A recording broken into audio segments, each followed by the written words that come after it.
Bottom of the second, we have Mark Stanley, Dane Jockney, and Denon Bowen to bat. Apologize, not sure what happened there, folks. YouTube decided not to pick up our stream there. Got it all situated now, so we'll catch you up. Top of the first inning, a 9-pitch inning thrown by Rocco Galmarini as he retired Spencer, Zorn, and Smith in order. In the bottom of the first inning, Galmarini ground out Mike Gunn, a hard fly ball to right field that was caught, and Brennan Porter a fly out in foul territory to end the top of the first. 2 ground outs and a fly out as Sewickley Academy was retired in order in the second inning as well. So now we head to the bottom of the second with the 4, 5, 6 hitters due up for the Union Scotties. Mark Stanley's the first one up.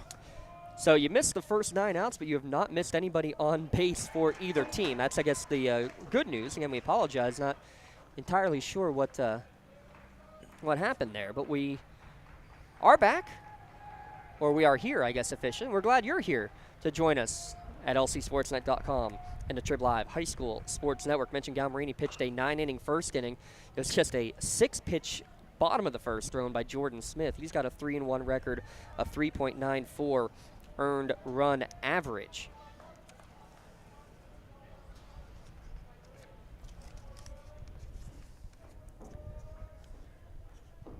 Count 0-2 to Mark Stanley.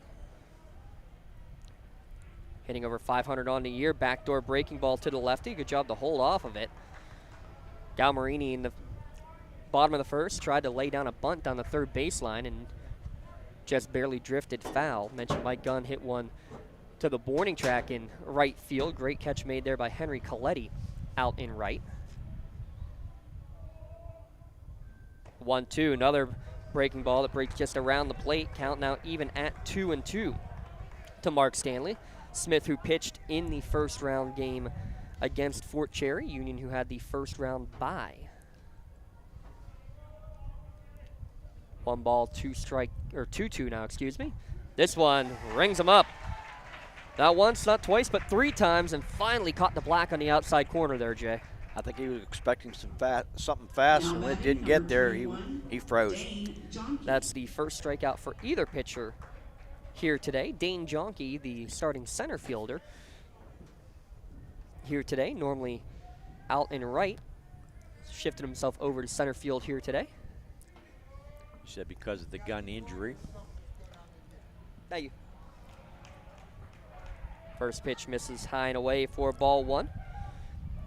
Jonke, a 375 average, but leads the team in both walks and hit batsmen. So one of the best eyes that you'll see in this Scotties lineup. Right now looking for our first base runner of the game for either team. Good hold there, count now 2-0.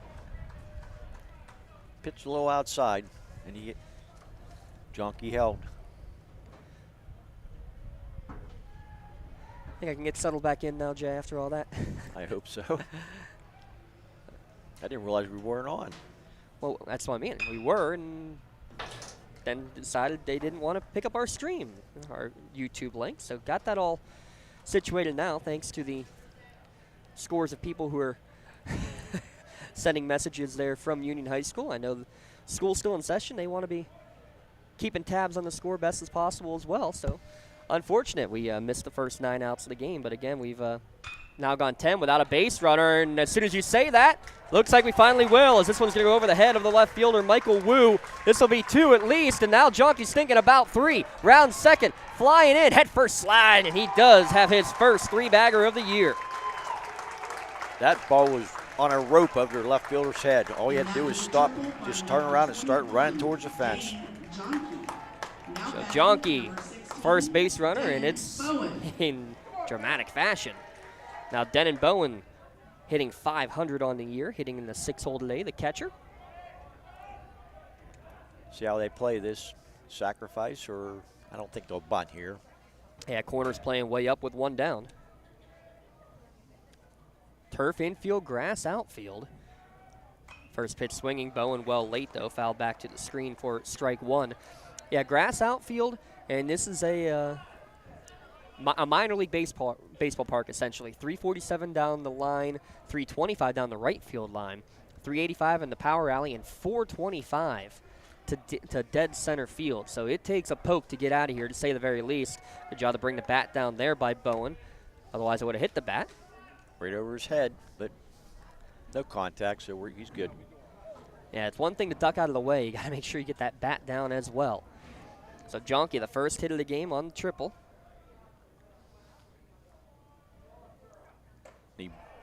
Upstairs, 2-1 now the count. Bowen needs a nice hit to get the first run of the game in.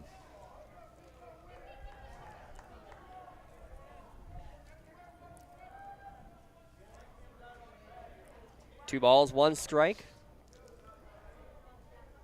First run just 90 feet away, called strike two on the outside corner.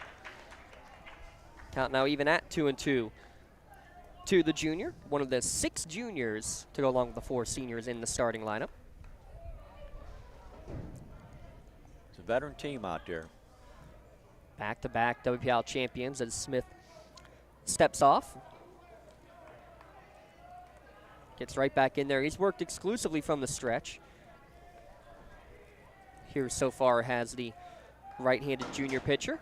And now Bowen requests time, and it is granted. Smith, 36 strikeouts to 11 walks. Almost identical numbers between these two pitchers today. It's kind of miraculous when you look at it.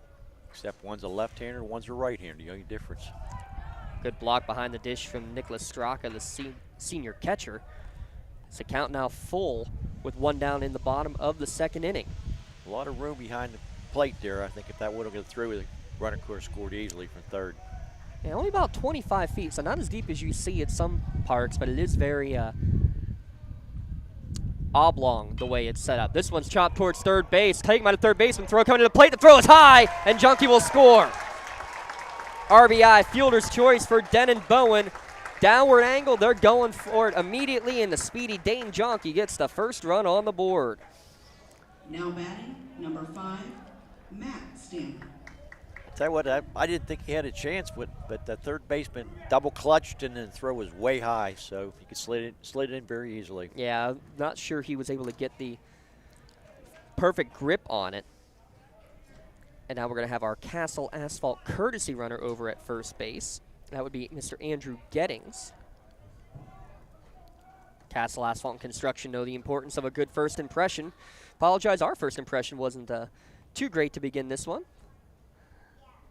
Squaring to bunt, pull back as Gettings looks to steal second, and he does so. Jay, he's done that a few times this year. Tell you what, he got a good jump and slid easily into second base. That is his 28th swiped bag as a courtesy runner on the season. And no question what he was going to do. He was going to use those wheels. And he definitely used them. It wasn't even close at second base. Pitch was a strike as Matt Stanley, now the all-time basketball scoring leader, swing and a miss, and 2 pitches, 2 stolen bags. Gettings is going to hold at third as the overthrow is backed up well by Peter Gallo. How about that? Stolen base number 29, just like that. They left him go, and he never hesitated. Shortstop never tried to bluff him back. He just left him go. So he figured, hey, if you want to give it to me, I'll take it. A huge lead at third base now for Gettings. Can he still help? That might be a little much. I think Coach Sanders trying to wheel him back in over at third base. Good job by Smith just to throw it over. Bill Sanders, the 7th-year coach, he's coaching over at third. Andre Jones, the first base coach for the Scotties. 0-2 the count. Breaking ball driven towards left field. Running catch made by the left fielder, Michael Wu, but that'll be deep enough to allow Gettings to score. 2-0. And coach coming all the way out of the dugout saying throw it to third base because he did not think Gettings tagged up. We'll see, yes he did. He held long enough. Coach Petruska adamant that there's no way. It's also about, you know, the natural position of the catch, which that one was not quite in the natural position. So that is why that is another Toshiba RBI on the sac fly from Stanley.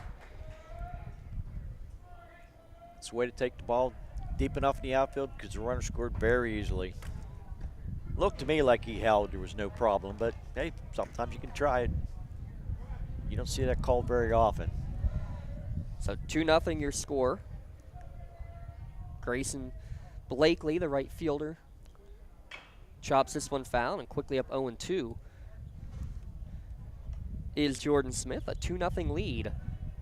How about manufacturing that second run, though? A fielder's choice to reach, 2 stolen bases, and the sac fly. That's how you want to do it. You know how many opportunities you're going to have, so you hate to lose on some of them. No balls, 2 strikes now the count to Blakely, a .333 hitter on the season. Smith kicks, fires. Good job to just fight that breaking ball off. Count will remain 0-2 to Blakely. Blown outside, but he just fought it off, like you said. That is 7 straight strikes thrown by Smith. I'm not sure if that one was a strike or not, but it was close enough that he wasn't going to let it go. It goes in the book as a strike. Yep. Count remains 0-2. Trying to blow one by, but missing down and outside. So I'll apologize to Mr. Smith for the little jinx on that one. That's a good location, though, on an 0-2 fastball. Yes. Just out, well, it was a little bit further outside than you want it to be. The junior comes set again. Lines, fires. Again, a good job by Blakely just to get a piece of it. And keep the count at 0-2. This is one of the 4 baseball quarterfinal games going on today for our Lawrence County teams. Mohawk, at last check, was up 1-0. Make it now 2-0 against East Allegheny. That's the score we got here. Union putting up a pair of runs in the second, and another one shot foul. Nice play by Coach Bill Sanders in the third base box. Gave up the Recreational Softball League a few years ago. A longtime player in the top division in the Lawrence County League, and said his body just couldn't keep up with it anymore. I don't know about that. The hands look pretty good still over there, Jay. I'll tell you what, didn't he need a glove? Just grabbed it right out of the air and a bounce. Fastball misses upstairs. Count now even at 2-2. 8th pitch of the at-bat coming. So a great one here from Grayson Blakely. Nobody on after 2 runs have scored for Union in the inning. Blakey's making him work. 2 balls, 2 strikes, 2 down. Long pause. Now Smith winds, fires, misses upstairs, and the count runs full. Hold back off that high heat. A lot of times you go after that, you get nothing but air. He's going to have to bring this down just a couple inches into the zone.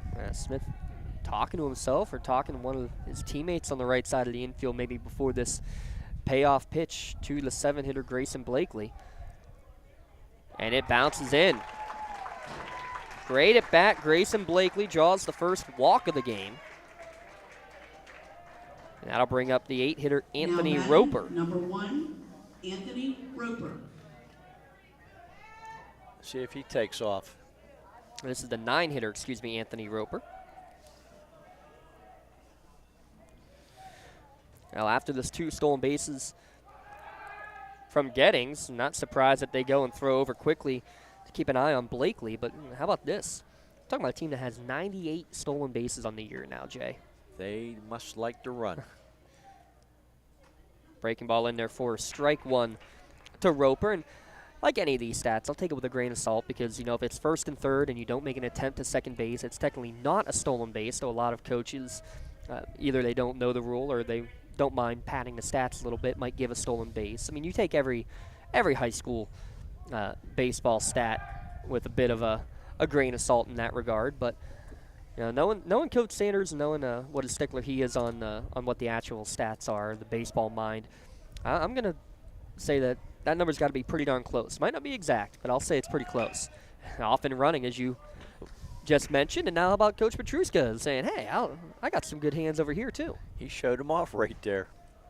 Nice little snag while in the dugout. There's not too much netting. You get hit in that dugout if you're not watching what's going on. The netting's gone right now. They are true dugouts, though. Yes. You have the batting cages underneath the dugout. Sounds like they're going to turn into bullpens underneath the dugouts as well in the next coming years. Off and going on the 0-2, breaking ball in the dirt and no throw, and that will be a stolen base for Blakely, our third Health in Motion swiped bag of the inning. Health in Motion Physical Therapy, keeping you moving on the base paths. No referral needed to visit Health in Motion Physical Therapy. Do you remember the name Whitey Ford pitcher?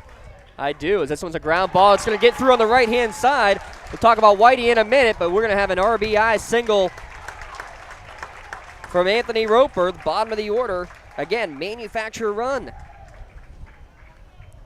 I was going to say Whitey Ford played here years ago. Actually played here at Pullman Park. Now top of the order, trying to keep it going, Rocco Galmarini, who now has himself a 3-run advantage with 2 down here in the bottom of the second. He's first pitch swinging. He gives this one a ride towards left center field, but tracked well by Michael Wu. He's made a couple of nice catches out there. I thought when I left the bat, it was going to go a lot further than it did. Kind of tailed back to Wu to help him out as well, but that's a big inning for the Scotties. 3 runs on the board. 3 runs, just 2 hits. There was a walk, and 1 runner left on the bags. We'll go to the top of the 3rd inning when we return at lcsportsnet.com. When the high school season heats up, make sure you have the best gear to support your school. Head to the Red Zone on Wilmington Road in the Shannock for all your county sporting apparel needs. From sporting goods to custom apparel to embroidery and more, the Red Zone has it all. Quality gear for all 8 schools in the County of Champions. Stop by and enter the Red Zone or visit them online at theredzonesports.com. Score big at the Red Zone. In need of a lawyer? Contact Medore Bonner Law, a boutique firm offering tailored legal services and over 120 years legal experience. County residents with strong family ties to the community, Jason Medore and Michael Bonner, established Medore Bonner Law to provide clients with legal expertise and personal attention. Guided by their professional staff, you can feel confident your rights will be protected. Call attorneys Jason Medore or Michael Bonner, or visit MedoreBonnerLaw.com for more information. Number 2, Hudson Coletti.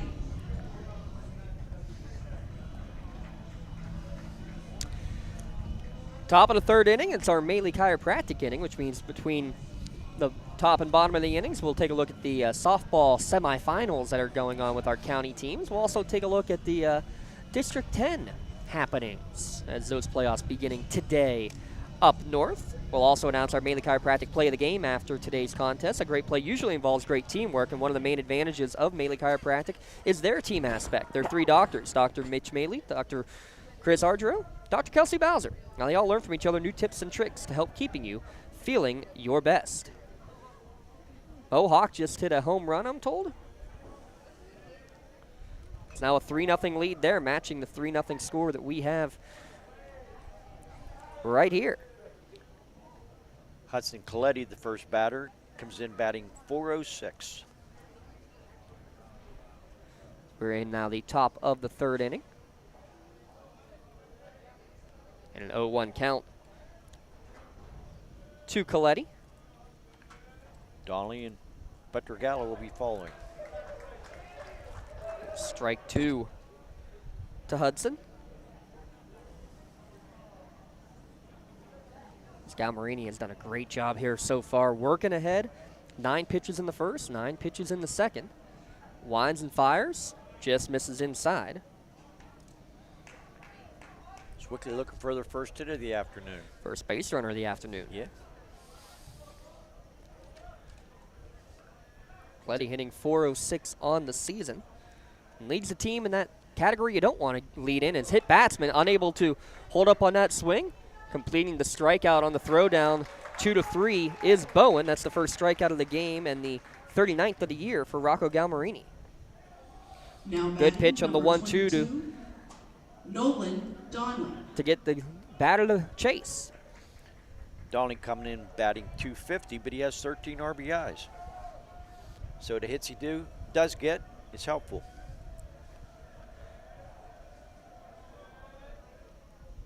First pitch swinging, high chopper. Again, great job, Cam Taylor. Second time we've seen him get that high chop, Jay, for the 5-3 putout. Got it on Aiden Zorn earlier in the game and got it here for the second out of the inning.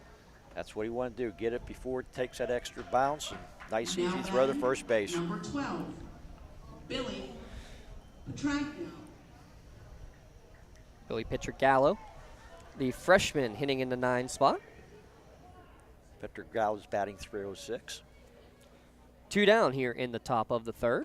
He's taking a first pitch all the way, looks like, for strike 1. Now, you agree with taking the first pitch, James, or not? As a coach, I say no. As a player, though, it was rare that I wasn't taking the first pitch. Let's see, I was the other way around. I used to swing as soon as I could.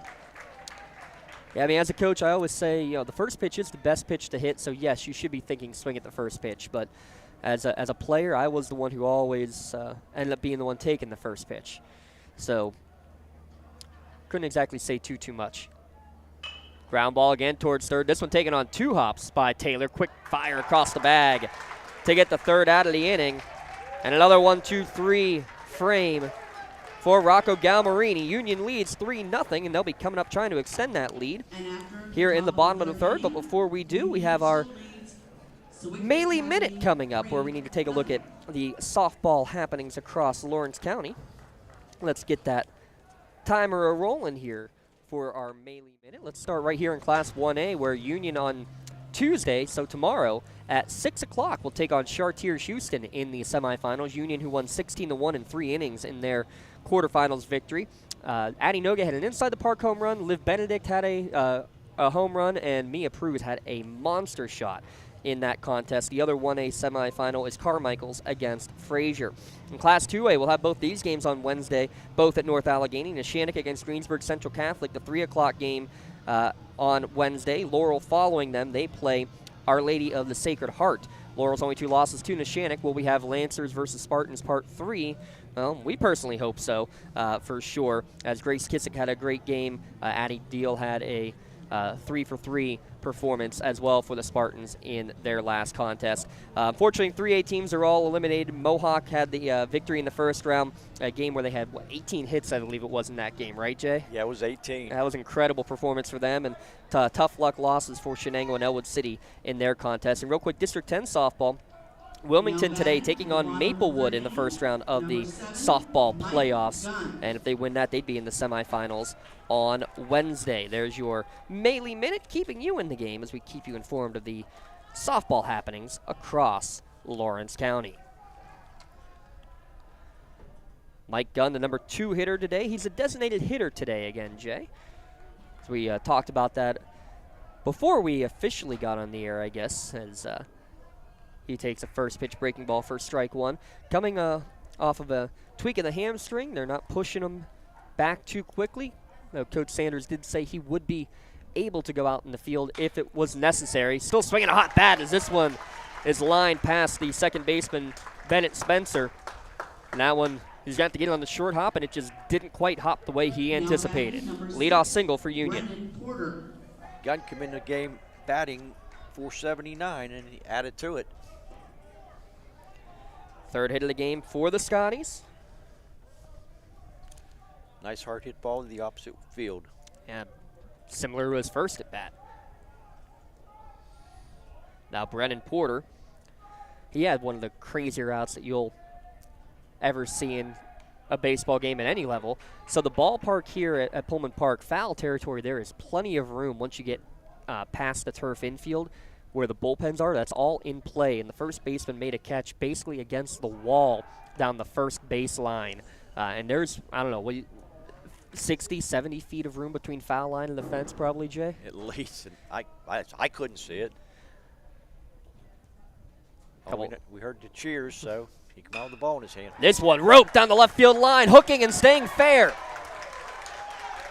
Gunn was going to stay at second, and now he's going to say, nope, I'll take it myself. Coach Sanders is holding him up. Gunn slides in, stands up, and gives him a thumbs up as he helps get the double for Brennan Porter. Mark Stanley. That was another hard hit ball. They're really keying off right now, teeing off on.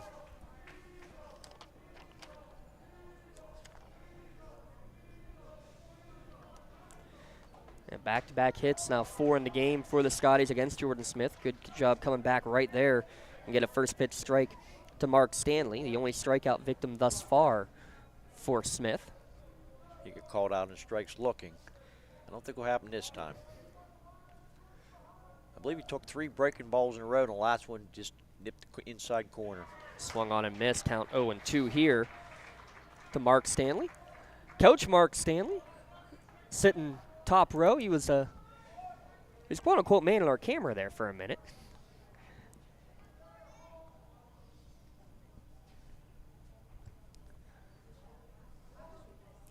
Long pause. Now the 0-2. This is downstairs. Good stop by Straka behind the dish. He joked, what is this? Why don't I get a chance to be on the airwaves? You got a former Neshannock player doing the game tonight. Why am I not on the air today? I said, Coach, I've asked you 5 times before. You said you're too nervous. It'd be great to have current basketball and former baseball coach for the Scotties on the mic, as that one by Little Mark is roped foul down the first baseline. A little bit ahead of that curveball. Mark Stanley, the younger, 61% of his at-bats are deemed quality at-bats. How about that for a stat for you? That's impressive. Fouls it off, and this is part of the reason why. He's hitting over 500. That's a good start. But then even when he's not getting on, he's fouling off pitches. He's seeing pitches. Even that backward strikeout is a borderline quality at-bat because he saw, after being down 0-2, saw 2 more good pitches. I don't think he's going to take a pitch this time. The 1-2. Swung on and missed. Big strikeout for Jordan Smith. His second of the game, both against Mark Stanley. And still only 1 down, though, but keeping those 2 runners from scoring. The batter, Jonke, had a big triple last time up. See if he can match that. Yeah, hit it over left fielder Michael Wu's head. Corners playing up, middle infield playing back. Breaking ball in for strike 1 to Jonke. Looks like Michael Wu's in a little bit deeper than he was the first time. I think he learned his lesson. Beautiful day, 74 degrees, mostly sunny. Jonke, ground ball, off and running with the pitch, was gone. That's going to lead to the RBI. He would have scored anyway, but reaching on the air is Jonke. So officially, you shouldn't be able to give an RBI on an error, but Jay, I think that's one the run scores no matter what, right? I think you're right there. Number 16. So this might be officially fudging the rules, but we're going to give an RBI and then reach on error. Jonke's 7th ribby of the season. And now a 4-0 lead. Runners on the corners. Early square. Pulling back is Bowen. And getting to first base without a throw. Second base. Or from first to second, thank you. I guess that's a stolen base, but I don't. Yeah, again, that one because there was no throw or no even fake throw. That should be catcher's indifference, but again, when you go and look at the game changer, yep, they do give a steal of second. I don't know if I agree with that call, but it doesn't matter. In the end, the runner's at second base. I don't care what the call is. Yep. 2 runners in scoring position as Union trying to extend this lead. Porter at third, Jonke at second, Devin Bowen, who had an RBI fielder's choice. His courtesy runner stole second, stole third, and scored. Squaring for the squeeze. Ball's popped up into the screen. So everybody's safely back to their bags. Tell you what, I think if I would have been in fair territory, they would have scored easily from third base. Yeah, but a good job and smart job at third base by Porter, seeing the ball up in the air, stopped on a dime. Yes. You saw that in the game the other night where the guy didn't stop at a dime and get picked off.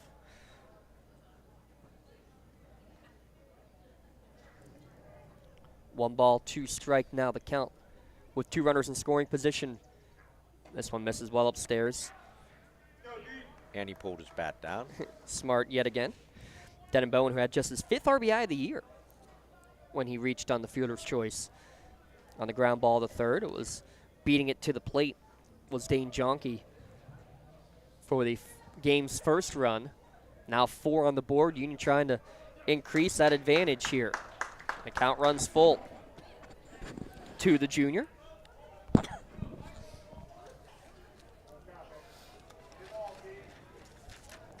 Up to 99 stolen bags on the year for the Scotties. That would be number 100, I guess, officially, if you go with the game changer numbers.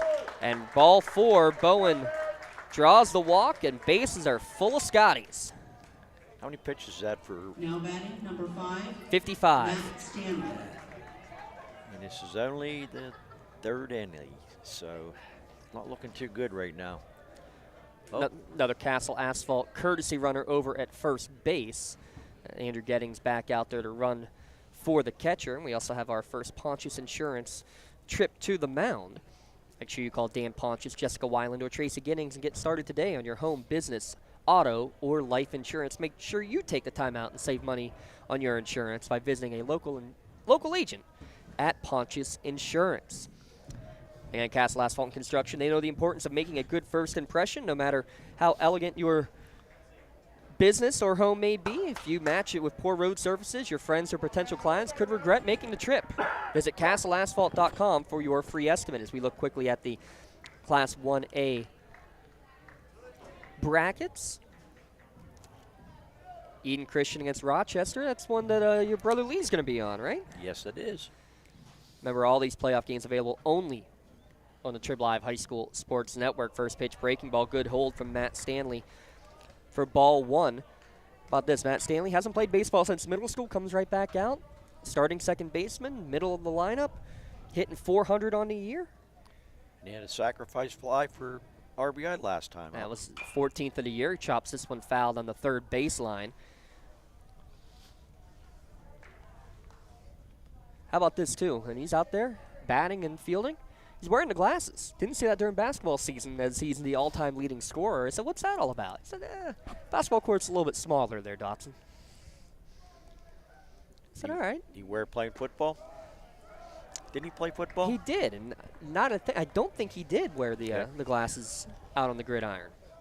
A little bit bigger of a target that basketball and football compared to the little white pearl. Yeah.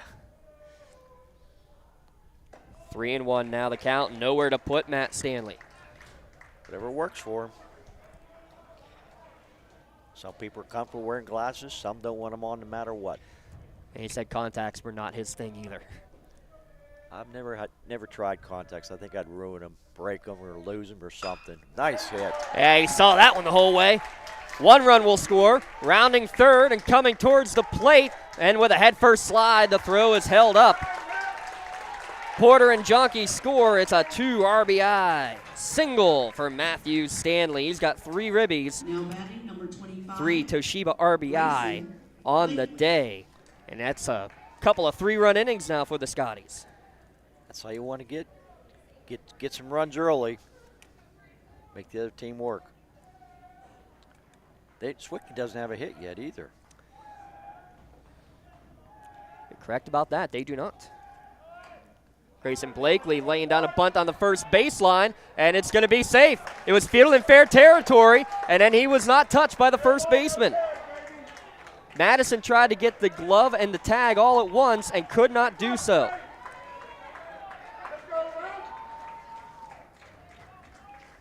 Now batting number 1. Madison Anthony claiming that Roper. the runner's out of the baseline. Well, there is the only rule is that you're not, or that you'd be running in the running lane, which actually is not on the turf here, but you're supposed to do anything to avoid making contact with the with any fielder. So that should be why there's no sort of running out of the baseline sort of call there, as Anthony Roper now comes to bat. He had an RBI single the first time up. You consider that a fielder's choice? Or what would you call that? Can't be an error. I think, it's a sacrifice, but because he reached by legging out, there was no choice of a move to any other base, I think that is a bunt single. Okay. If they had tried to make a play on somebody else, then it's a sacrifice and a fielder's choice. But, yeah, I think you got to give that as a bunt hit. That's what I'll change it to then. Like you said, Roper had a big single the first time up. He's the 8th batter of the inning here for the Scotties. As there's somebody skipping my class. That's the youngest of the Stanley boys who just walked by. Lucas Stanley as breaking ball in for strike 2 to Anthony Roper. You mentioned just got his 7th ribby of the year in his last at bat. Lucas doesn't play baseball? He does not. Did he ever? Or Not that I'm aware of, at least not for a long time. Swing and a miss, and there's going to be bases were loaded, so nobody or no way that Roper can advance on a drop third strike. Number 10. Nearly got the throw, and Kettings was ready to come running home, but good job to hold on the throw by the catcher, Nicholas Straka, and make it 2 down. I'm not sure if somebody yelled out of the dugout at him or he just says, oh, wait a second, I have to throw this ball. So now 2 down, Rocco Galmarini to the plate. Again, the 9th batter of the inning, 408 hitter on the year. He's hit 2 pretty good balls in his 2 at-bats. A ground out and a fly out. Big lead at third again for Gettings. Galmarini swings and misses, trying to help himself here. A little bit high that pitch, but he was trying to take it to the left field, looked like.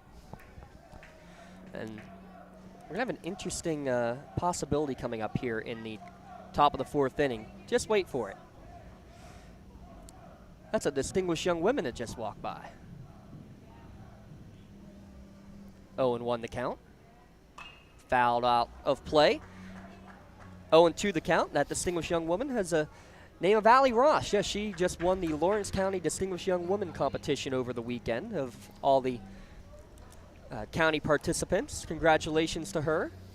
She will be representing the county as and actually competing at the state level for the Distinguished Young Woman coming up over the summer.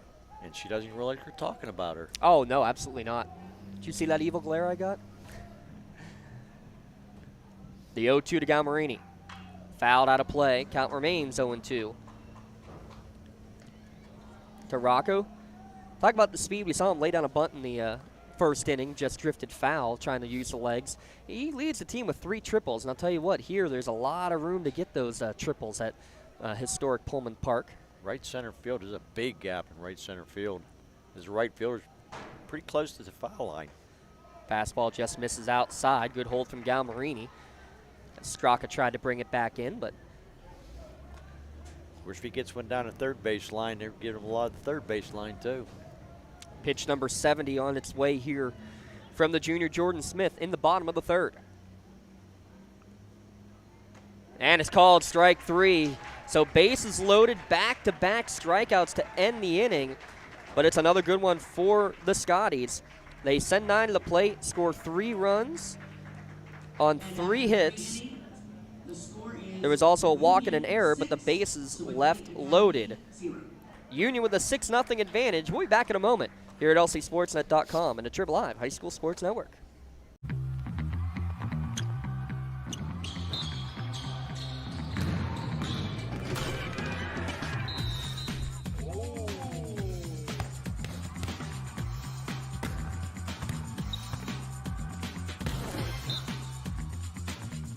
That was awesome.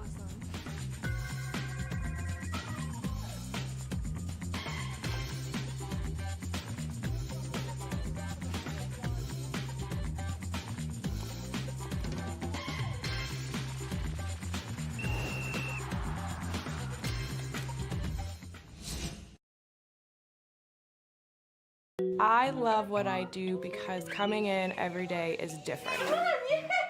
How can you not enjoy these kids coming up and hugging you and giving you these great smiles all throughout the day?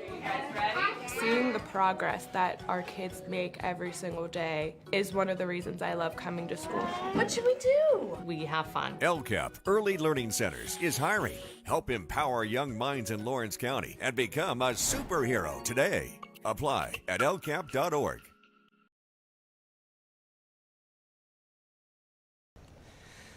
This has a possibility of being a short inning, a short game. It's been 9 batters. That's all we've seen, Jay Moan. And for the Sewickley Academy Panthers, and Rocco Galmarini's been grooving. 26 pitches, that's all he's thrown. We were talking between the inning. Technically, if they wanted to play really aggressive, Union could have pulled Galmarini. Even though he's at 26 pitches, it would have reverted back to 25 based on where he began his last batter. And he would have been eligible to pitch tomorrow if they had chose to have done that. But probably not the the bad idea of, hey, let's just keep going with our guy, make sure we win this game first. I think that's the most important part. Even though you have a 6-0 lead, you kind of want to be thinking about what tomorrow is. You got to win this game first, right, Jay? That's right. Ground ball, and another nice play by Cam Taylor at third base. He's like a Hoover vacuum over there for the first out of the inning. That's at least the third play he's made over. That's fourth play he's made at third base. Now batting number 8, Aiden Zorn. Cam Taylor not swinging the bat, but certainly getting his name called a lot here today. Called it a lot all the way through the WPIAL and State Hoops tournament. Now Aiden Zorn to the plate, going to Penn State to continue his athletic and academic careers. First pitch breaking ball falls short.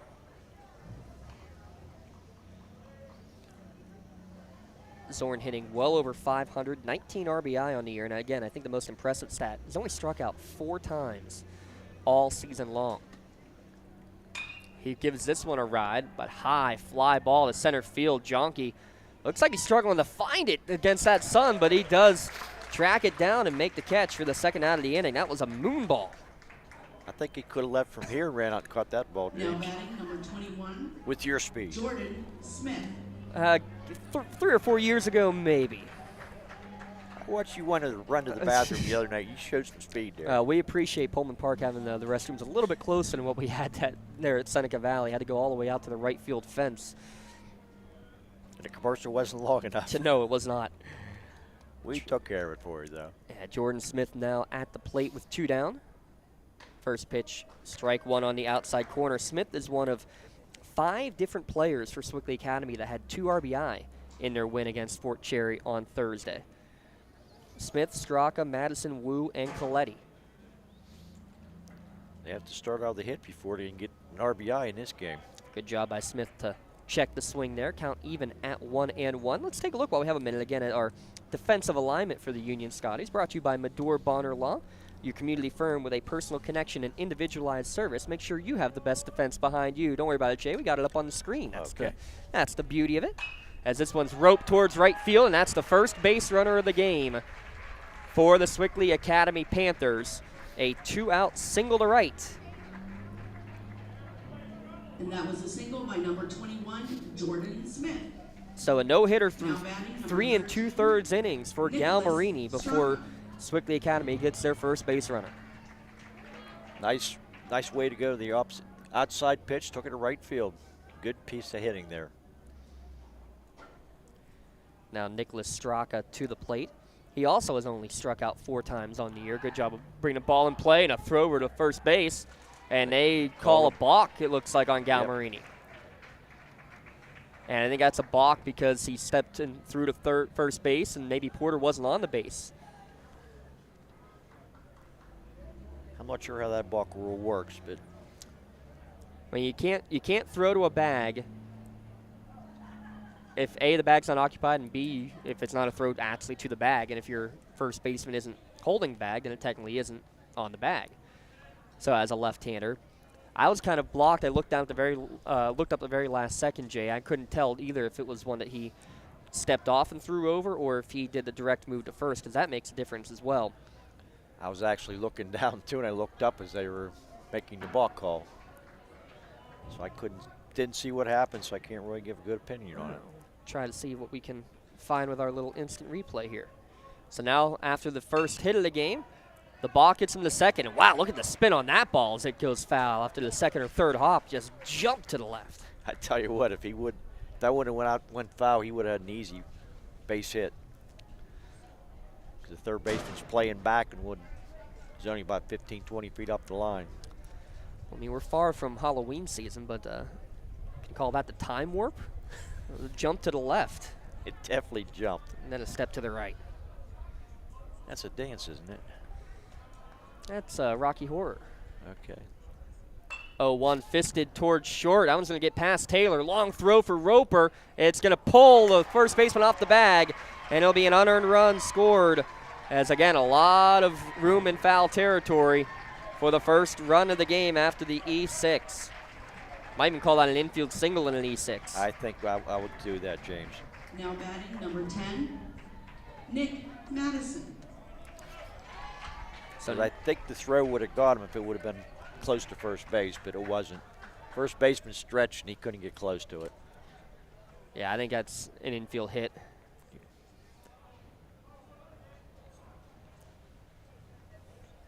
That brings Nick Madison to the plate. With now the score 6-1. He's first pitch swinging. This one's lined into the right center gap. Whoa. It's going the whole way to the wall. 2 bases for sure. Trying to get 3 is Madison. Throw coming in, and it will not be in time. It is a triple, his second of the year. And just like that, a crooked number on the board and another Toshiba RBI.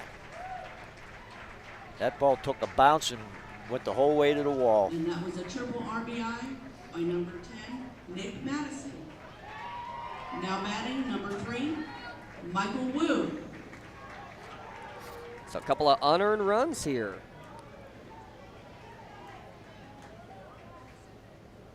By the way, did get a chance to look at that replay. He tried to step towards first, but his balance was all off, and it was not a step towards first. It was a step more towards home. That's why the balk was called. First pitch swing. This one's popped up on the infield. Matt Stanley calls off Roper, makes a catch to end the inning. But damage done. 2 runs on a pair of hits. There was also an error, and 1 runner left on the bag. 6-2 as we head to the bottom of the 4th inning. Don't go anywhere. It's WPIAL Playoff Baseball. On Trib Live High School Sports Network, you're watching it here at lcsportsnet.com. Union 6. Coaches, success in the spring on the diamond begins all the way back in the fall. Get your team ready for the spring sports season by joining the Western Pennsylvania Fall Baseball League. For nearly 2 decades, the WPFBL has hosted some of the top teams in the WPIAL and beyond to hone their skills in a competitive yet developmental environment. Over 60 teams compete in the 6-week fall season, which features Saturday doubleheader games in your region, followed by the playoffs for just $250 plus umpire fees. Coaches can choose to play based on their geographic location and school size, can choose to compete in the varsity division, and to get accustomed to 60-90 baseball in the JV division. For more information or to sign up for the WPFBL, call League President Brian Zarenza or visit WPFBL.totalcamps.com. Castle Asphalt and Construction is driven to provide quality, cost-efficient pavement-related services to Western Pennsylvania. Every paving or construction service at Castle Asphalt begins with a thorough site inspection of the area to allow their team of professionals to become familiar with the unique conditions of your home or business. Once the site inspection is complete, Castle Asphalt provides you with a detailed plan of the design, cost, materials, and time of completion, so you know exactly what to expect during your construction.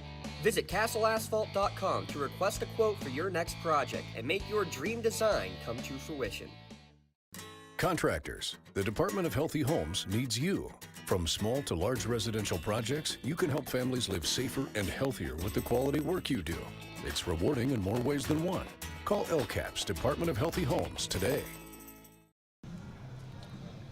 And a new pitcher on the hill as we get ready for the bottom of the 4th inning. A direct switch from second base to the pitcher's mound, as Bennett Spencer will now be on the hill.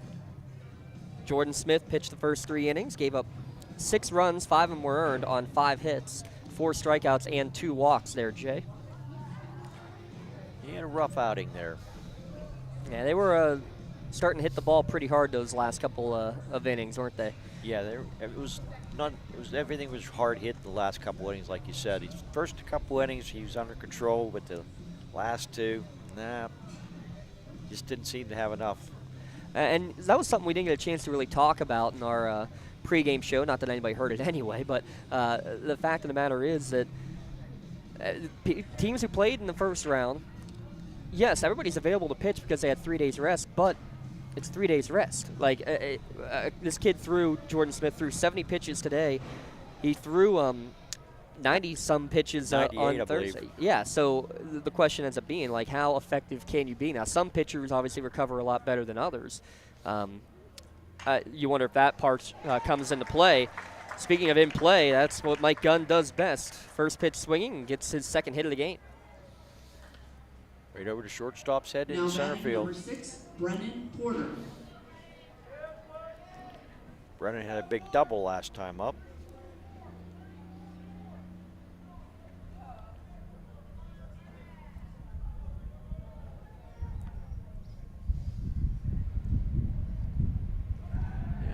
Another throw over to first base. You think they're a little concerned about those stolen bases there, Jay? Yeah, after last time, I think they're very concerned about it. Again, you now have 3 stolen bases on the day, 2 by the courtesy runner, and 1 by Grayson Blakely. It's a first pitch breaking ball for strike 1 from Bennett Spencer. Doesn't look like Bennett throws too hard compared to the first pitcher. 3-0 record. This is the 9th appearance for the right-handed senior. 12 strikeouts, 3 walks. So you can see right there, a pitch to contact kind of guy. And sometimes it doesn't matter how fast you throw there, Jay, because if you can mix the speed, you can do that right there. Get the hitter out in front. Fielder's choice. Will retire Gunn at second base. Good play from Donnelly to get it to Smith at second for the first out of the inning. Now batting number 44, Mark Stanley. So Mark Stanley, a couple of strikeouts so far today. And over at third base, Coach Bill Sanders using that wrist coach. Again, still not the biggest fan, but I think it's here to stay. Like the pitch clock in Major League Baseball. I might not be a fan, but I have a feeling that that's not changing anytime soon. I don't think it's going to change at all. And I don't agree with that. I don't like the pitch count or pitch clock either. It's only a matter of time. I'm fearful before we might end up seeing it at the high school level, and that's real unfortunate. First pitch swinging is Stanley for strike 1. Stanley saw a lot of pitches last time up and just couldn't connect on a swing to strike 3. Again, increasing his quality at bats number on the year. Swings and misses at that one. It looked like Bennett Spencer kind of dropped sidearm. Looked like it was some kind of a changeup of some sort because Mark was way ahead in that pitch. No balls, 2 strikes to count. Porter on with 1 down. Runner goes, fastball misses way upstairs, and that'll be a stolen base. 8th of the year for Brennan Porter. Another health in motion, swiped bag. Didn't have a chance to get him there. Remember, no referral needed to visit Health in Motion Physical Therapy.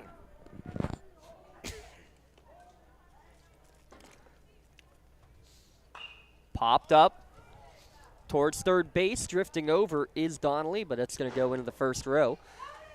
Ducking out of the way is Mr. Cody Patterson. I'm not sure what he thinks he's doing. He should have reached out and caught that. He should have. I'll tell you what. He always seems to find the action, though. Remember the first basketball game we did of the year, Union against Mohawk, down at Mohawk, and I'll tell you what, it was pretty comical because he basically took 3 charges. We'll leave it at that. Yeah, he had a rough night that night. Lucky they didn't get hurt. He is just a magnet, especially in that fisherman's hat. I think he does keep a magnet in there. 2 ball, 2 strike count now. Stepping off is Spencer. See if Mark can get a good swing on his pitch.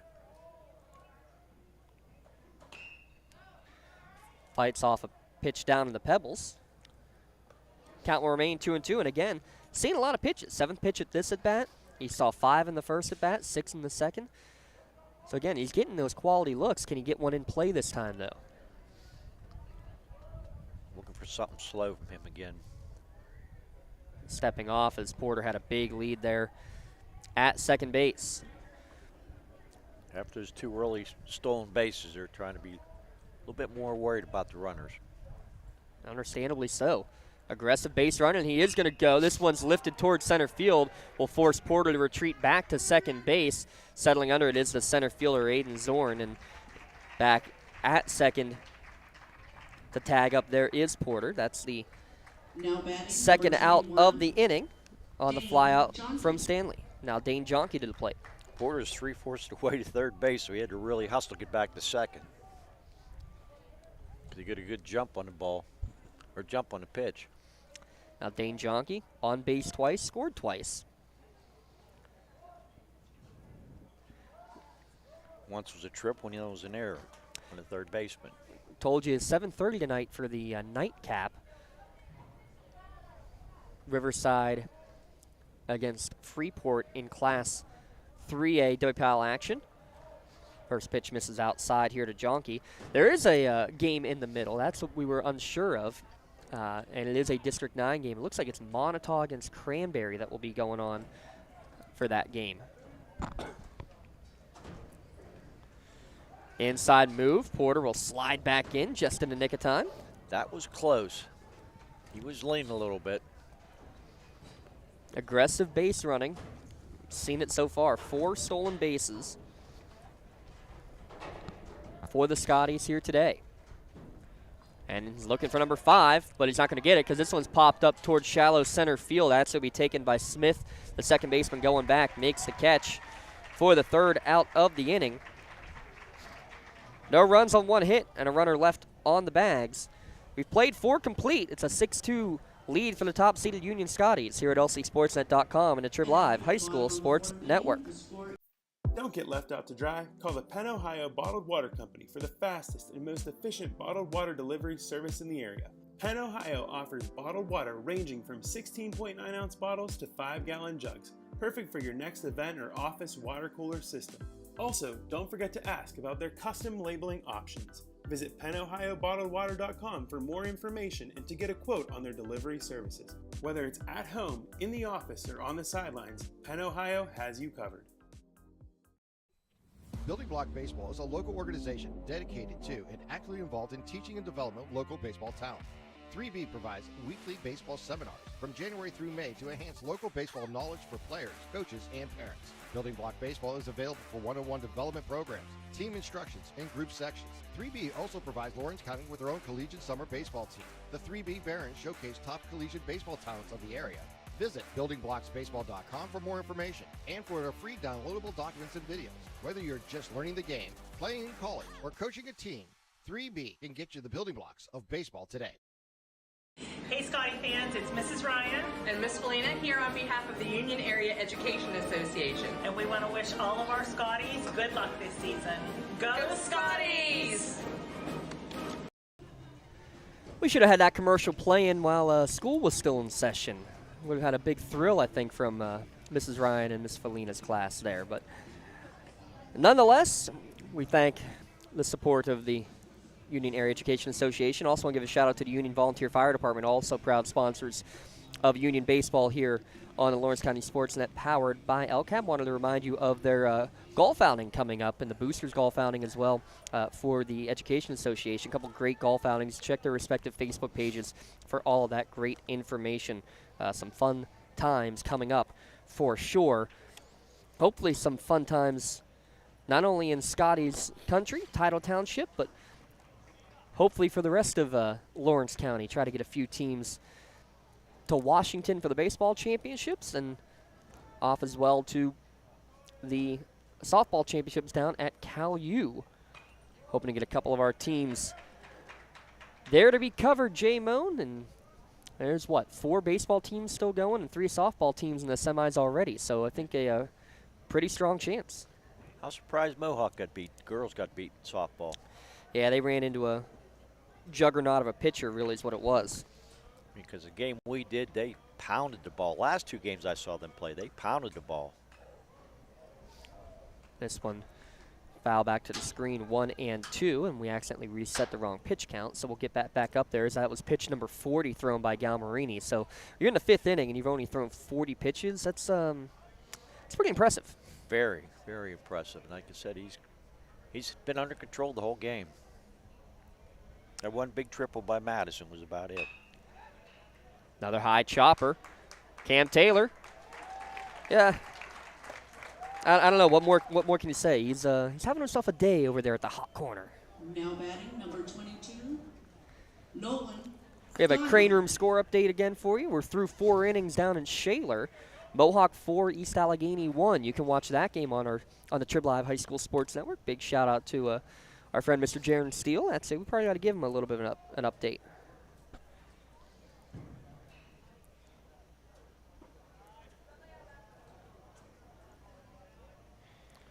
It's Nolan Donnelly now, a .250 hitter who will be hitting here with 1 down at the top of the 6th. He bounced out the 3rd last time up. I mean, you can say that about just about everybody on this team, it feels like. Yeah. 5th time that position number 5 has gotten a ball grounded to him. And 5 different people, too. Not the same person twice yet. First time we've seen a 2-0 count. Now the first time we've seen a 3-0 count as that one hit off the front of the home plate and bounced way up in the air. So 3-0 count coming from Galmarini.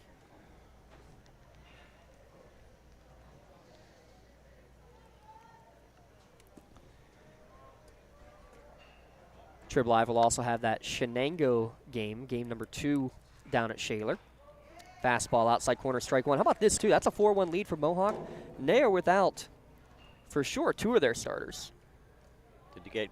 I was going to ask you how many got suspended for the.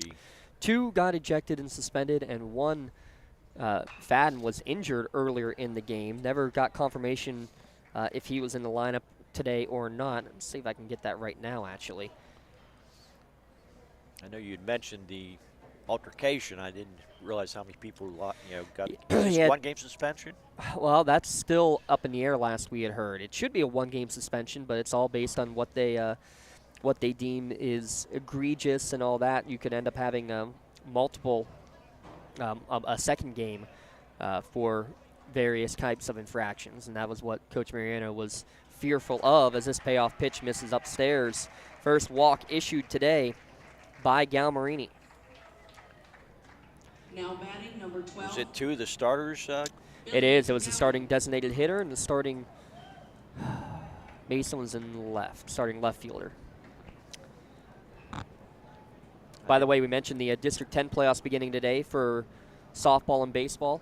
Wilmington leading 7-0 in the top of the 6th in their game against Maplewood. Wilmington seems to have a really good team. Yeah, so far, except for the Sharpsville Juggernaut.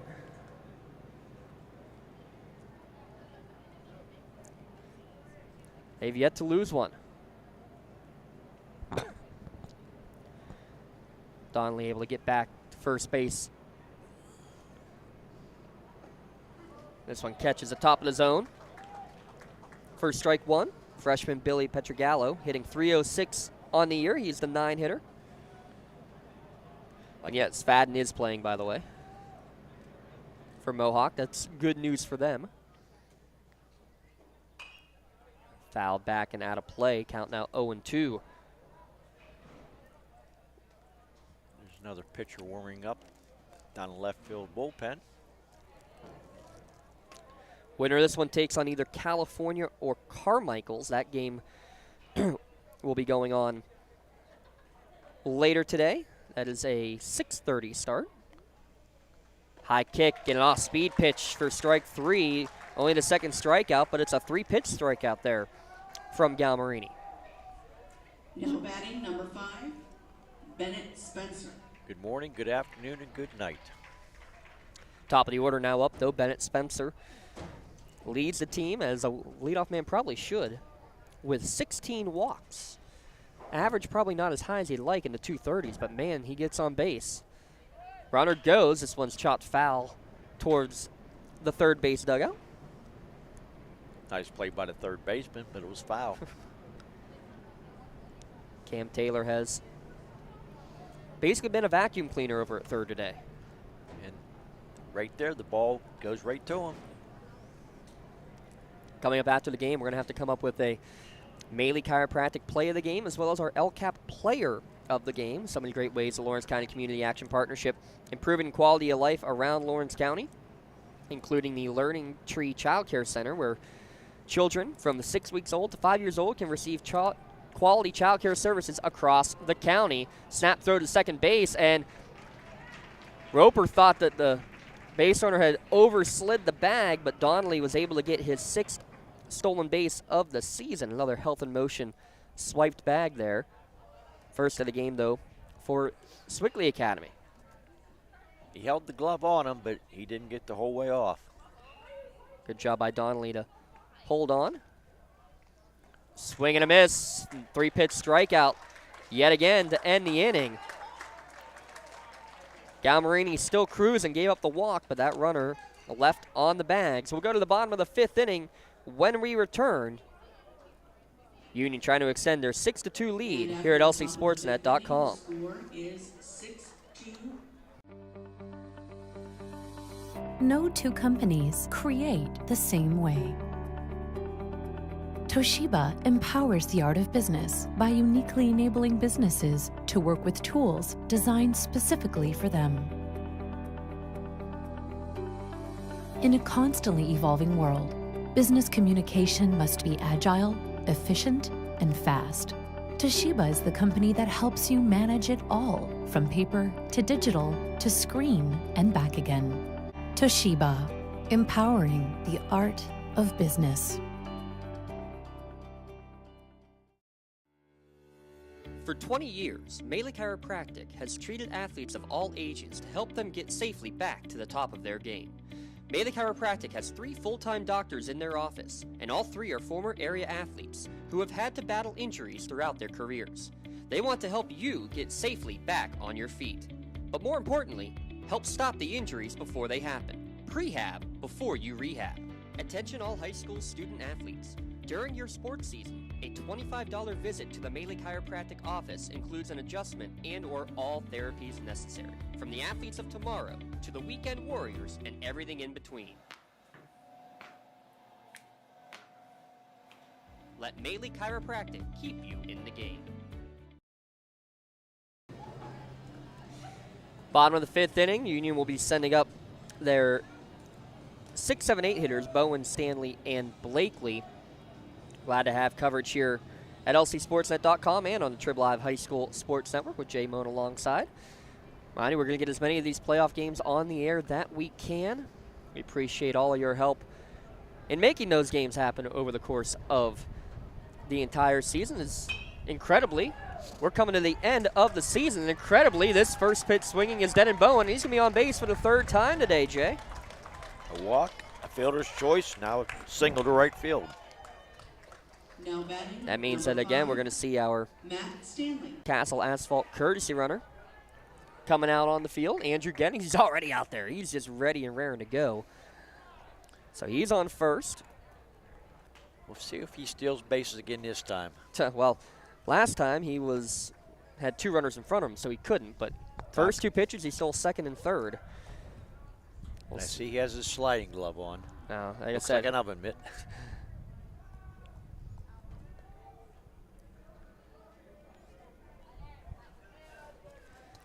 I think Spencer's a little bit more worried about him than the first pitcher was. Jordan didn't seem to care that much until he got the 3rd stolen base. And step off again. Good job of controlling by Bennett Spencer. Working his 2nd inning of relief of starting pitcher Jordan Smith. Squaring the bunt, and Matt Stanley fouled it off. Not sure he needed to go after that one. Well, he did what the coach said. Close, bunt it. Well, sacrifice fly and a 2 RBI single.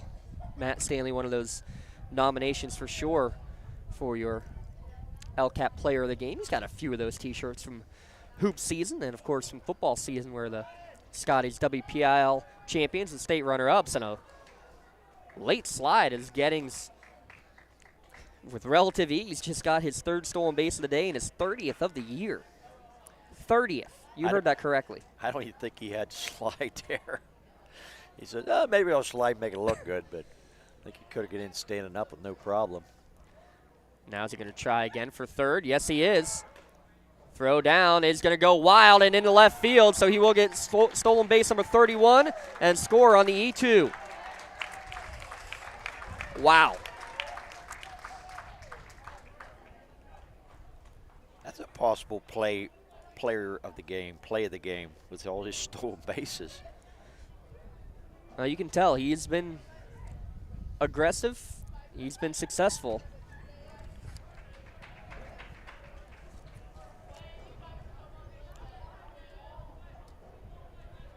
Count should now be 2-2 to Matt Stanley. And he rips this one. Wow. Just barely past the dugout. Otherwise, that one's going to be rattling around like crazy. And again, who is it right at?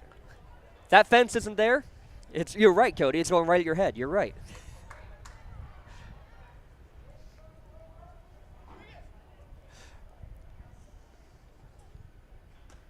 Breaking ball catches the outside corner for strike 3 in the first out of the inning. I don't think Matt agreed with that call, but umpire makes the final decision on that.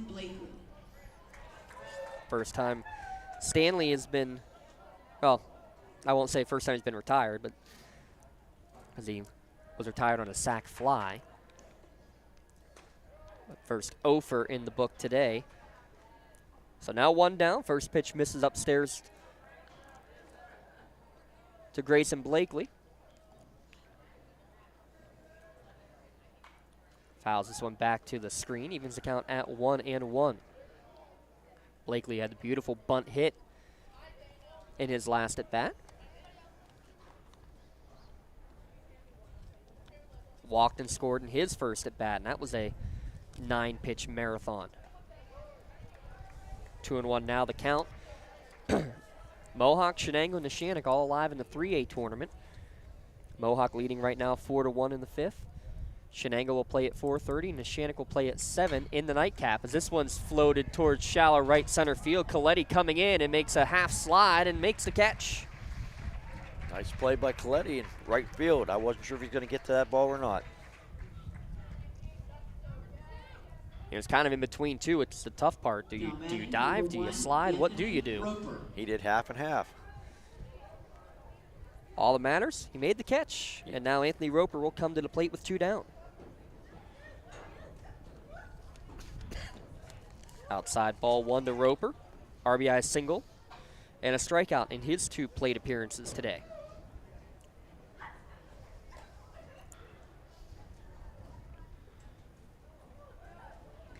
You know, the Scotties with 7 hits. Let's see where the differences line up. Oh, it's 8. Breaking ball inside corner.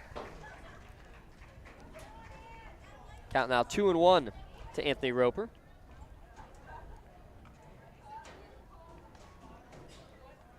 I have 8 also. Called strike 2 at the letters. Count now 2-2 to number 1, Anthony Roper.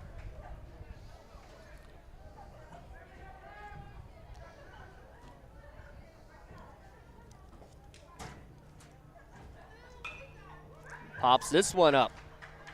So good job again of Bennett Spencer getting these Union batters out in front. A strikeout and a couple flyouts to end the inning, but the single, a couple stolen bases, and the error leads to another Union run on the board. They lead 7-2 as we head to another commercial break. Back in a moment at lcsportsnet.com and the Trib Live High School Sports Network. More and more people are consuming information on screens. Businesses that want to engage, educate, or entertain clients are turning to Toshiba to provide inspired communication with digital signage experiences that attract attention in novel and entertaining ways. Information needs to be managed to be effective, and organizations can trust Toshiba to provide solutions for improved workflow, which help to securely store, organize, and manage information, whether in digital or physical form. Toshiba, empowering the art of business. Looking for a unique way to expand your business? Advertise on the Lawrence County SportsNet and be seen by thousands of viewers in the area and around the country on over 100 broadcasts each year. Visit lcsportsnet.com and click Advertise with LCSN.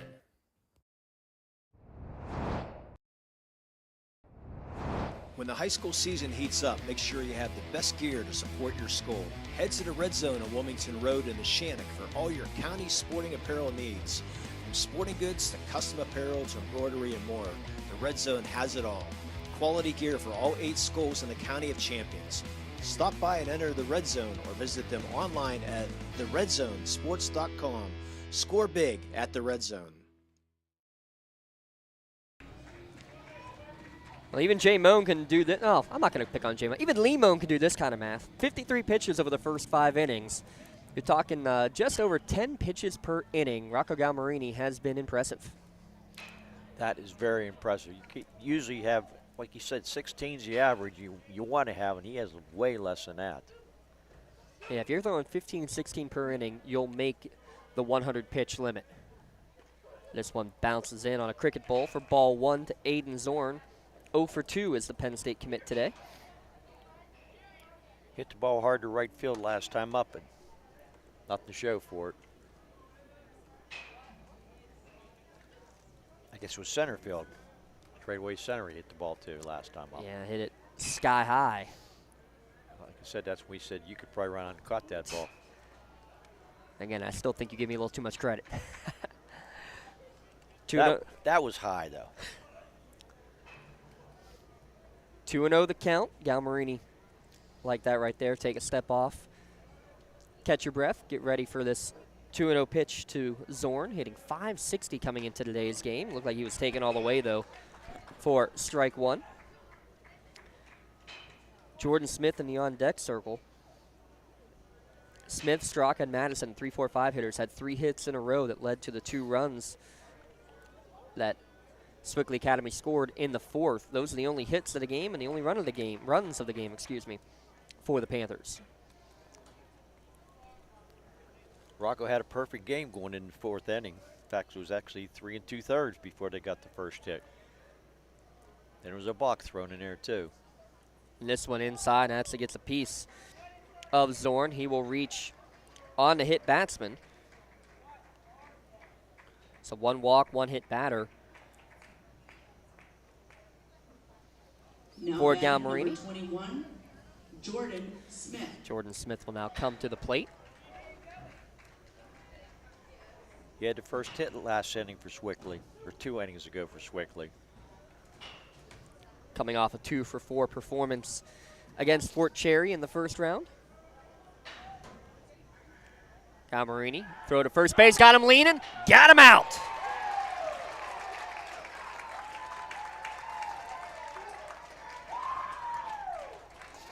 Beautiful pickoff move, and no chance of a balk call that time. I'll tell you what, he was leaning and he didn't have a chance.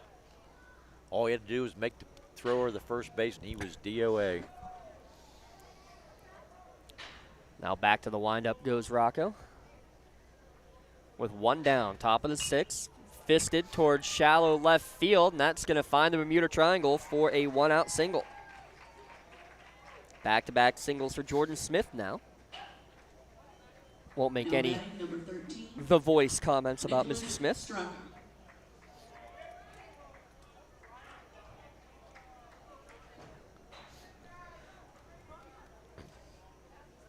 Now, what you want to bet Galmarini throws another one over here?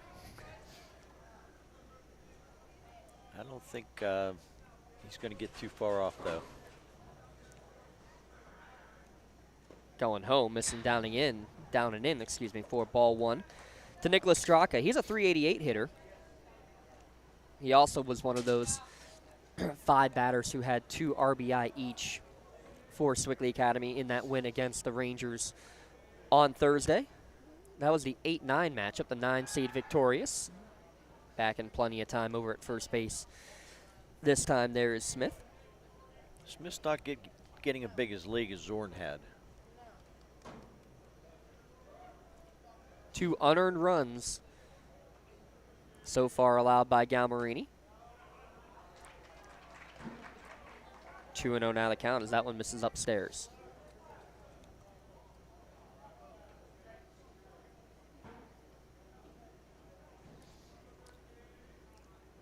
Nick Madison in the on-deck circle, also a pair of RBI last game.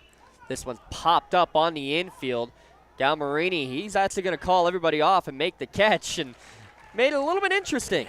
It looked like a snow cone there for a second. Usually you don't want your pitcher making the catch, but when your pitcher in his off days is usually one of the guys in the outfield, maybe that is your best option sometimes, right, Jay? I don't know what I'd say about that. As a former pitcher, I did not like to catch a pop-up. I was more worried about pitching. But he used his 2 hands and caught it. I'll give you the outfielder mentality here after this first pitch to Nick Madison now with 2 down. Misses away for ball 1. When I was in the outfield, I felt like there's a ball in the air, I'm catching it, no matter what. There's not a ball I can't get to. I trust myself to make the catch. So if there's a ball in the infield, I don't care if I'm on the pitcher's mound or not. I feel like I'm the one who's got the best chance to make that catch. But I understand exactly what you're saying as well because, again, as a coach, I'd be saying the exact opposite. I don't want my pitcher to have to worry about anything other than throwing a strike. Somebody else go and make that catch for him. That's right.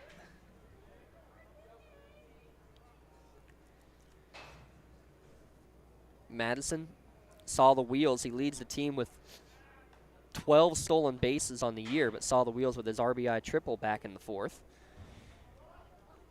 Step-off throw over from Galmarini. Able to get back over at first again is Smith. High kick, and runner goes. Throw down from Bowen is going to be about a half step late. Good jump for Jordan Smith to get his. Now he's got the team lead with 13 stolen bases on the year. Got a nice jump in that pitch.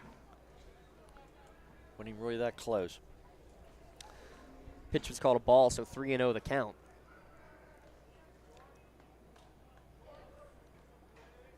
Fastball right down Broadway makes it 3-1.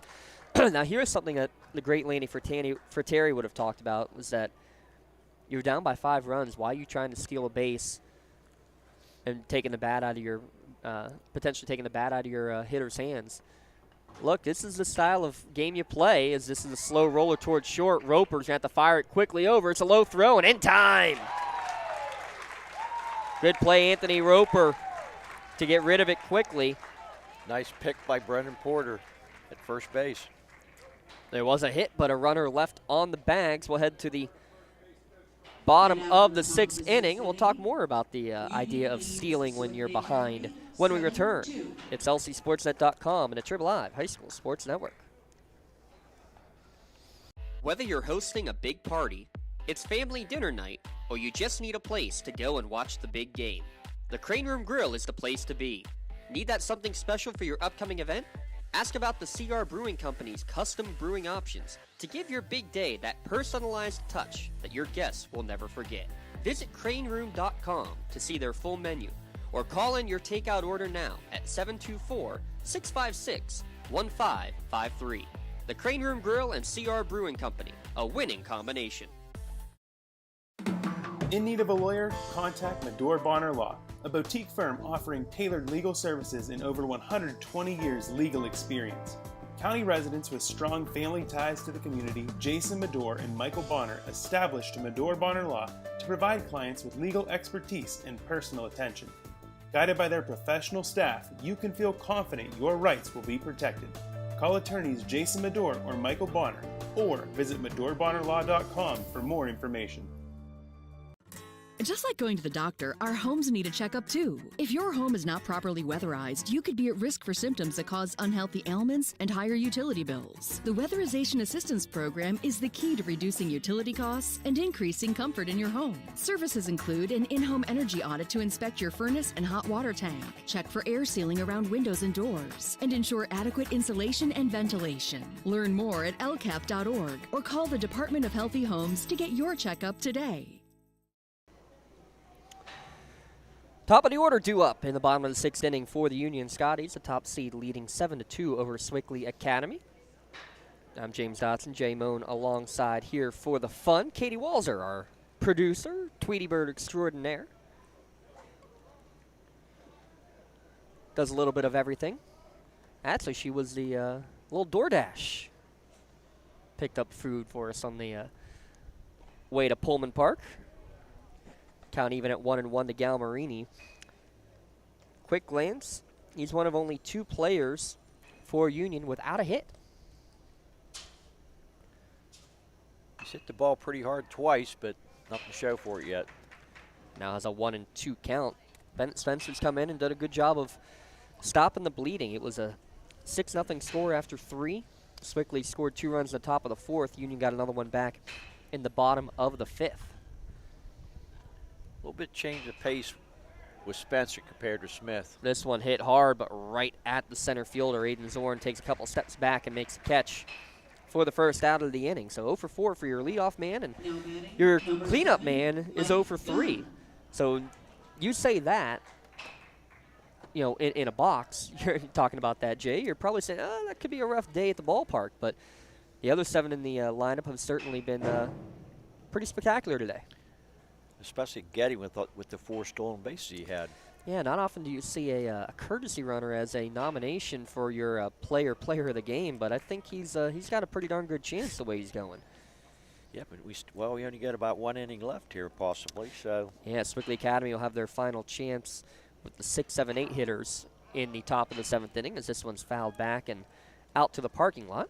We're gonna have to get a couple hits here to get Getty maybe possibly back in the base again. That's true. He's a courtesy runner for the catcher, and when your catcher gets on base all 3 times, that makes it very nice for your courtesy runner to do what he's done today.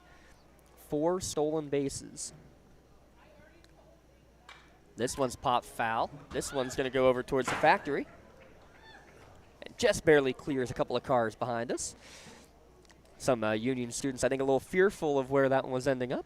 Hey, we got some of the Union softballers in the house. Mentioned they'll be out there on the field tomorrow at North Allegheny. That's a 6 o'clock start. That's one of the games. Lee and I do that game. Line drive up the middle, making a 3-hit performance from Mike Gunn.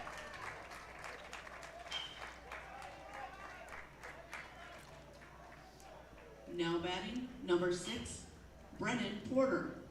Brennan Porter now to the plate. Yeah, not sure where all of our personnel will be tomorrow. A lot depends upon the ending of the baseball games. Mohawk now leading 4-1 in the top of the 6th, and looks like they're trying to extend that lead. Couple of runners on base.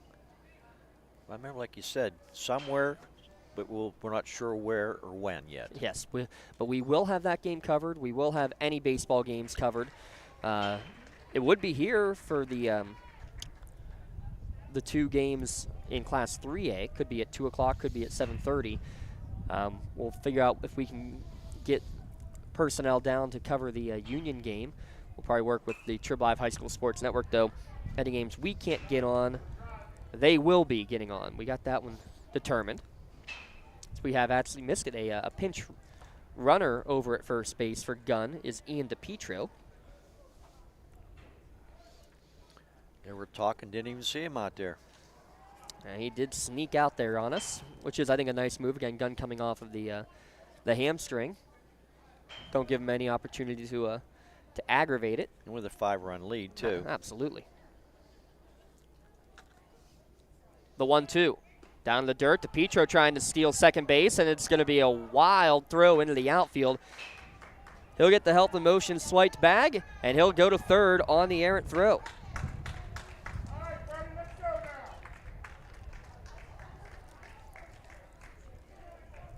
6 stolen bases for the Scotties today. The next generation of physical therapy is here. Health and Motion, they're the only PT clinic in Lawrence County using newbie stimulator technology.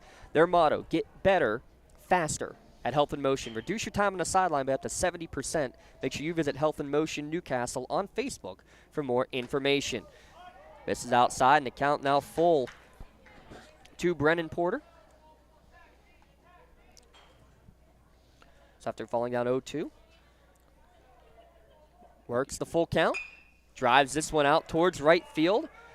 Hudson Coletti's going to settle under it. We'll see, is that deep enough to score the run? They're going to let the throw come through, and they will gun him out at the plate.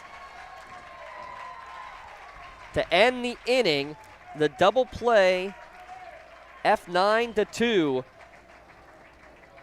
gets the second and third out. We'll head to the bottom of the 7th inning, or top of the 7th inning, excuse me. But we're going to keep it right here because we need to remind you that this game and a broadcast rights to this game is sole and exclusive property of WPIAL and the Trib Live High School Sports Network. Any use of this broadcast is intended exclusively for the benefit of the viewing and listening audience. Any use, rebroadcast, or distribution of this broadcast without the express written consent from the WPIAL and Trib Total Media is strictly prohibited. When it comes to protecting those you love, the businesses you've built, or the things you've earned, you need someone you can trust. Who better to protect your interests than a local insurance agent? Pontius Insurance is a team of local agents helping local residents in Lawrence County and surrounding areas, specializing in auto, home, business, and life insurance. Come see Dan Pontius, Jessica Weiland, Tracy Giddings, and the rest of the team at Pontius Insurance and receive the personalized service you deserve.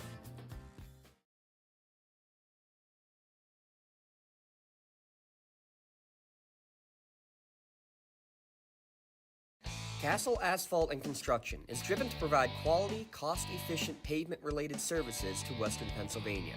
Every paving or construction service at Castle Asphalt begins with a thorough site inspection of the area to allow their team of professionals to become familiar with the unique conditions of your home or business.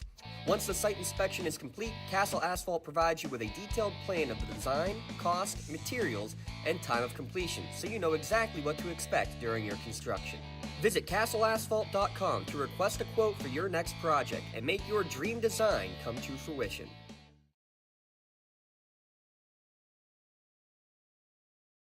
Hey Scotty fans, it's Mrs. Ryan And Miss Felina here on behalf of the Union Area Education Association. and we want to wish all of our Scotties good luck this season. Go, Go Scotties!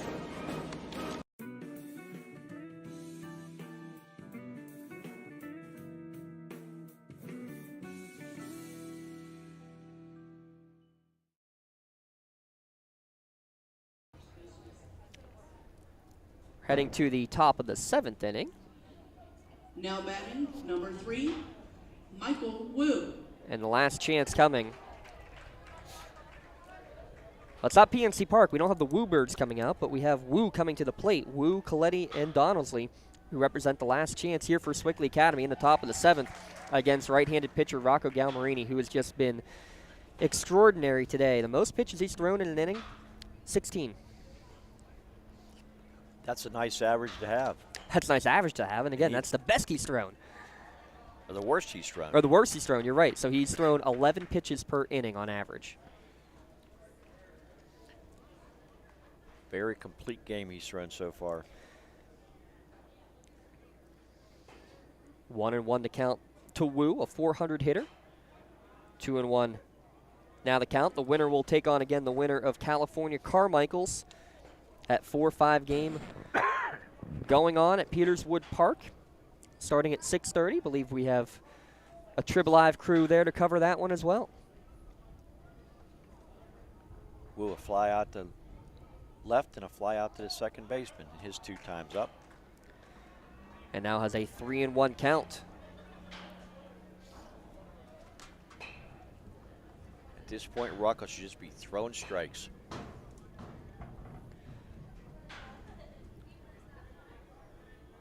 He winds, fires, and hits the swing and a miss. It looked like a 3-1 off-speed pitch there, Jay. How about that for confidence? Tell you what, that is confidence there.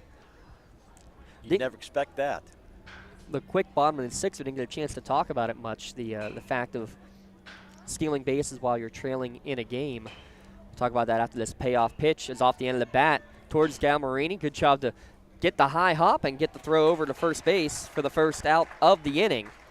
Before we talk about the stealing bases, talk about Galmarini on that play there, fielding the position.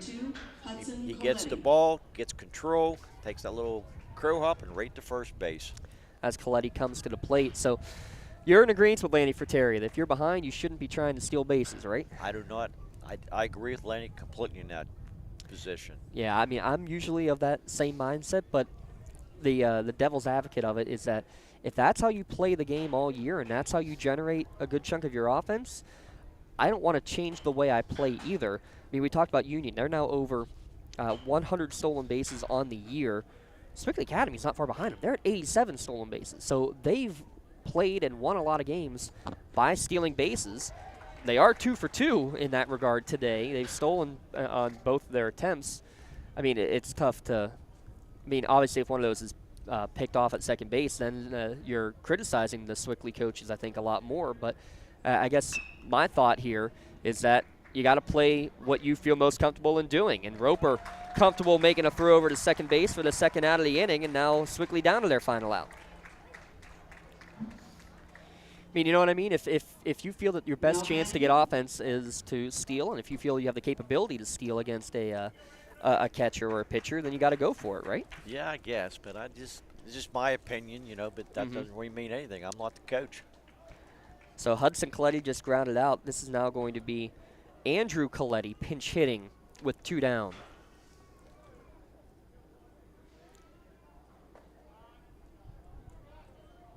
Now batting, number 11, Andrew Coletti. So Andrew Coletti will be hitting in the 8th spot for Donnelly.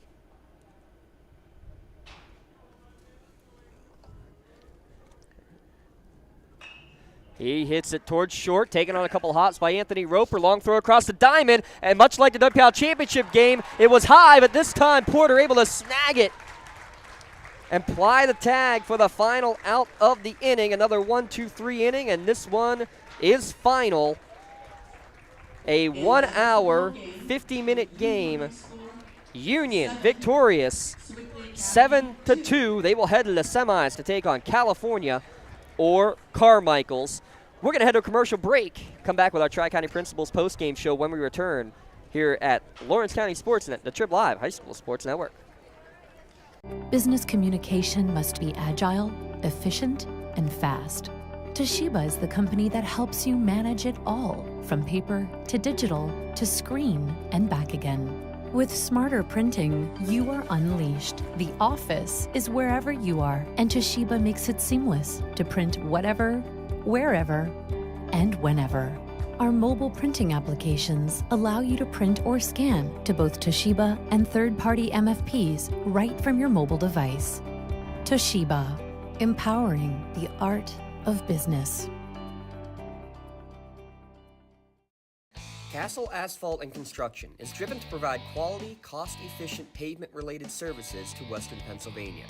Every paving or construction service at Castle Asphalt begins with a thorough site inspection of the area to allow their team of professionals to become familiar with the unique conditions of your home or business. Once the site inspection is complete, Castle Asphalt provides you with a detailed plan of the design, cost, materials, and time of completion, so you know exactly what to expect during your construction. Visit castleasphalt.com to request a quote for your next project and make your dream design come to fruition. It's our Tri-County Principals postgame show here at lcsportsnet.com as we are about to recap this one. A 7-2 victory for the Union Scotties over Sewickley Academy. So we'll advance them in the bracket. There you take a look at it. They'll take on either Carmichael's or California. That game will be tomorrow, 4:30 at W&J. Washington Jefferson College, the venue for that game. But here today, Jay, a strong performance, and it all begins on the mound. And what more can you say when you have a pitcher who averages 11 pitches per inning in a game and gives up just 2 runs, just 4 hits?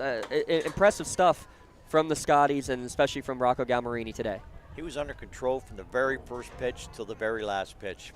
Never did anything except throw strikes and keep control. Yeah, he retired the first 11 batters he faced, perfect through 3 2/3 innings. A single, an infield single with an error, and a triple in 3 consecutive at-bats, the only offense for Sewickley in the 4th inning. Union, they had a 6-0 lead, though, at that point, as Dane Jonke, a 1-out triple in the bottom of the 2nd inning. He scored on an RBI fielder's choice from Denon Bowen. His courtesy runner, Andrew Gettings, stole 2nd, stole 3rd, scored on a sac fly from Matt Stanley. And then Grayson Blakely later walked, stole 2nd, and scored on an RBI single from Anthony Roper. That made it 3-0 after 2. In the 3rd inning, they batted all 9. Leadoff single from Mike Gunn. Brennan Porter doubles to put 2 runners in scoring position. Dane Jonke gets an RBI. He later scores on a Matt Stanley 2 RBI single to make it 6-0 in favor of the Scotties. After 3 innings, the Sewickley Academy Panthers scored 2 in the 4th. Union got 1 more back in the 5th.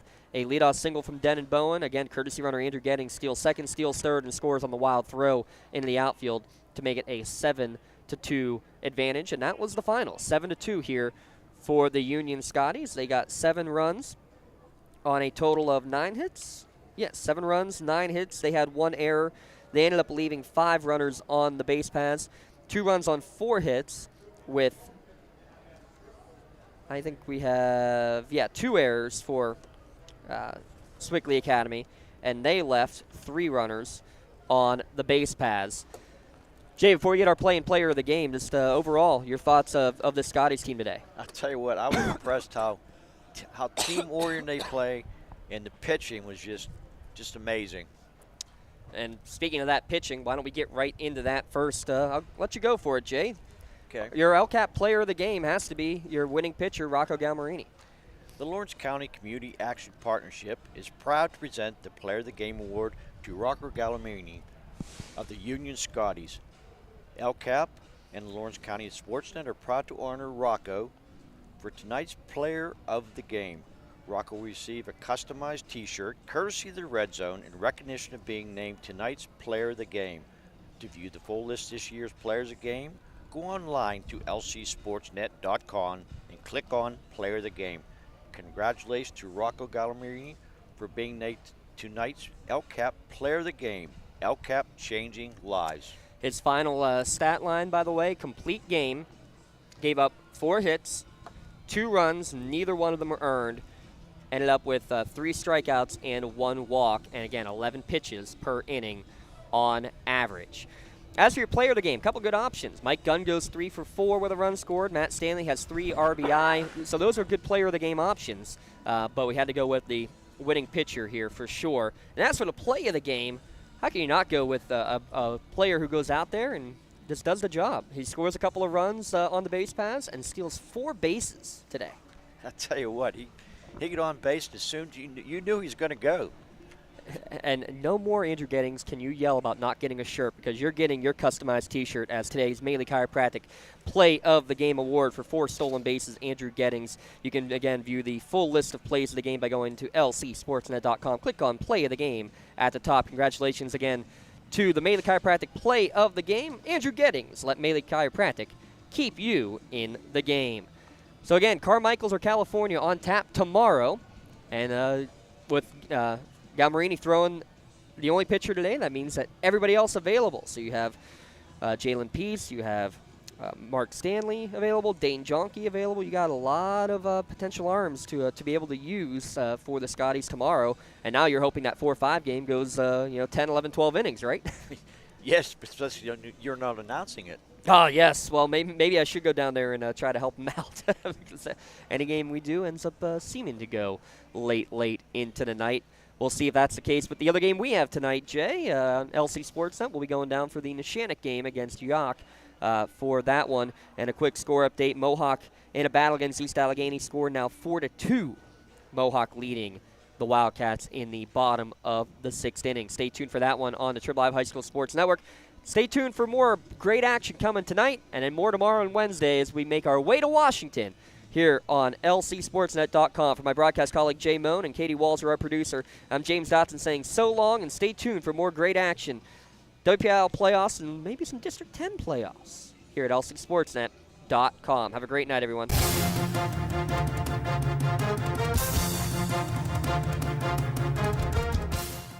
Your voice for Lawrence County sports. The gold ball headed home to Newcastle. This is the Lawrence County SportsNet.